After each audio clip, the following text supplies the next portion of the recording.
I am contractually obliged to start with the co-creator, executive producer, and he does star as Ian Grimm, the great Rob McElhenney.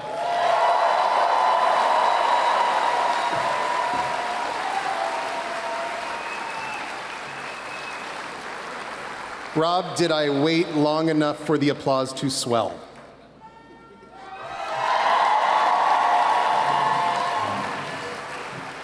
Next, the co-creator and executive producer starring as herself every day, Megan Gans.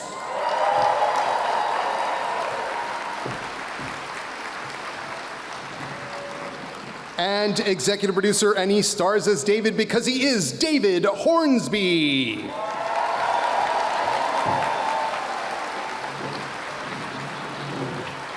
And now, by the way, I'm loving my pro wrestler announcer voice. And now, from the MQ cast, she plays the brilliant Miss Populi, Charlotte Nickdow.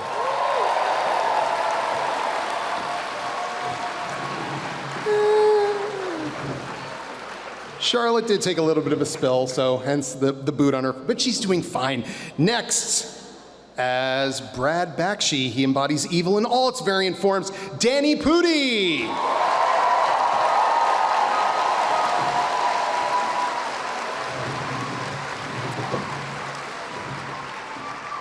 And playing Dana, the tester to streamer to coder to, well, you will see what comes next, Imani Hakim.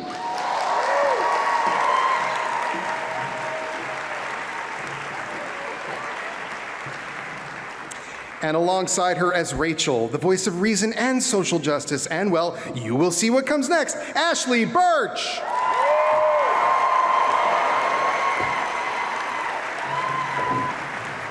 And last, but not least, as Joe, the scariest assistant in history, Jesse Ennis!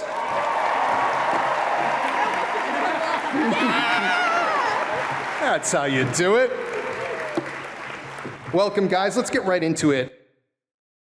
The chemistry of the cast is just undeniable. I mean, I think season one, we realized that we had a show, I think, within a half a day of shooting, and you don't really have a TV show if the actors don't gel, and it feels like we have real chemistry.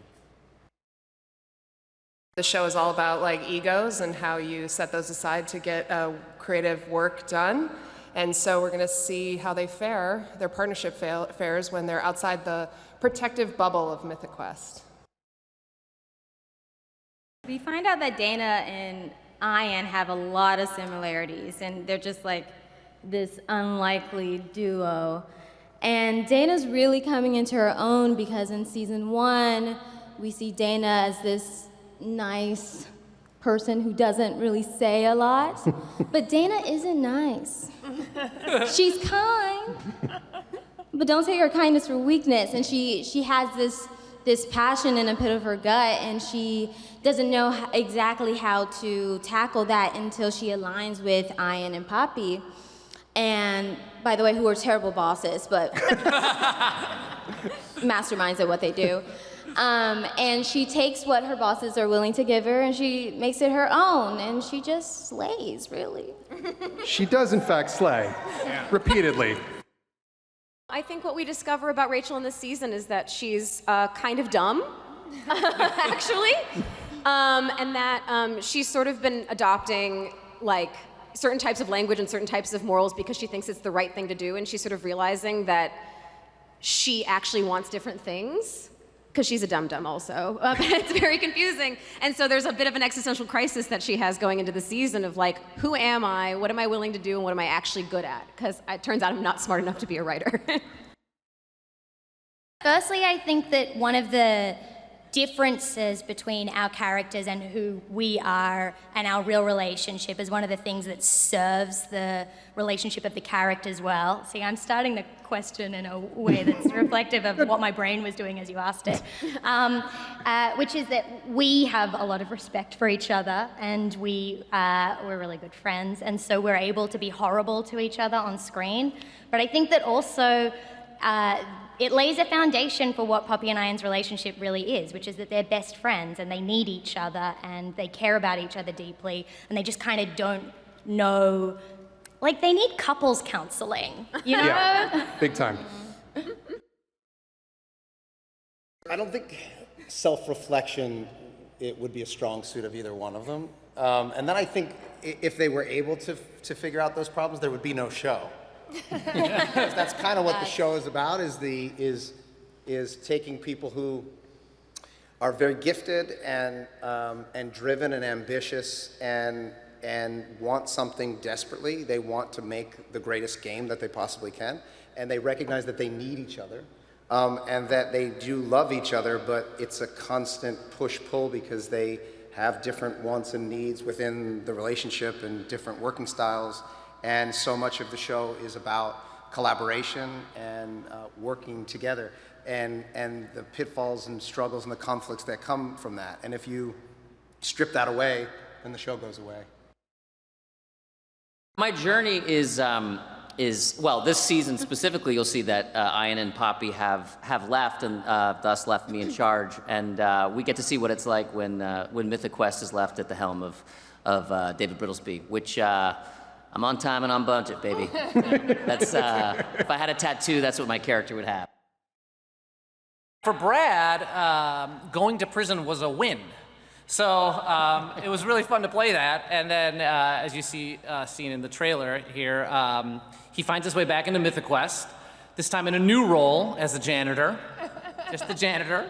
And it's this fun journey where I believe, maybe it's time for me to reform. I'm a changed man. David may be a little suspicious of my behavior, what I'm up to. And I have access to different places in the building, too. When you're on the acting side of it, things just happen and you don't realize the level of skill and commitment and communication that needs to take place between the crew for things to run smoothly. And you can just ask for any ridiculous thing and it'll happen so quickly. And it's absolutely astonishing. So it just gave me such a huge appreciation for the amazing crew that the EPs have put together.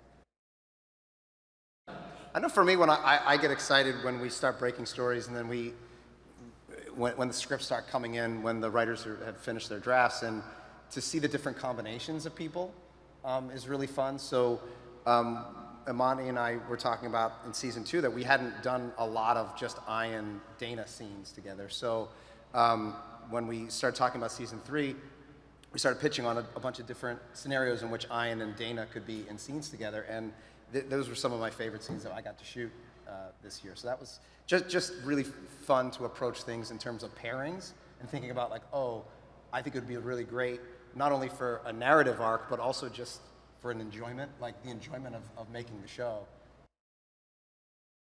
Yeah, I'd say there's parts of us that are incorporated into these characters, parts of us that are new. I didn't know anything about monetization. Got to meet with someone who knows a lot about monetization, so that was fun. I hope I'm not as evil as Brad in real life. But then, there's also parts of me that are part of Brad, too. I can tell you there was a moment on Sunny, because we made that show in the beginning before there was social media, so we had no interaction with fans. We didn't have live events or anything, and we came to Comic-Con very early in the run, maybe season 4, and we had no idea whether people were going to show up. And we were in this hall, and about 4,000 people showed up, and that kind of demonstrated to us that we were onto something. And I think it feels like that moment is happening right now for Mythic Quest, which is great.